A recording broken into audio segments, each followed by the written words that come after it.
மயிலாடுதுறை மாவட்டம் தரங்கம்பாடி தாலுகா பொறையார் புதிய பேருந்து நிலையத்திலிருந்து தரங்கம்பாடி திருக்கடையூர் வழியாக மயிலாடுதுறைக்கு இயக்கி வந்த 27C என்ற எண் கொண்ட நகர பேருந்து பழைய பேருந்துக்கு பதிலாக புதிய பேருந்து சேவை துவக்கம் நடைபெற்றது.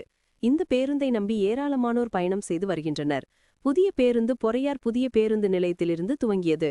இதனை பூம்புகார் தொகுதி சட்டமன்ற உறுப்பினர் நிவேதா முருகன் கொடியசைத்து துவங்கி வைத்தார். பின்னர் ரிப்பன் வெட்டி பேருந்தை இயக்கினார்.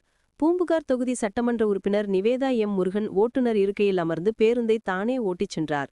அவருடன் பேருந்தில் திமுகவினர் மற்றும் பொதுமக்கள் பயணம் செய்து ஆரவாரத்துடன் சென்றனர். பேருந்து துவங்கிய இடத்திற்கு மீண்டும் வந்தது. பேருந்தை தானே ஓட்டிச் சென்ற பூம்புகார் சட்டமன்ற உறுப்பினரை பார்த்து பலரும் உற்சாகத்துடன் தைய சேர்த்து காட்டினர். ஓட்டுநர்களையே மிஞ்சும் அளவிற்கு பேருந்தை இயக்கிய சட்டமன்ற உறுப்பினர்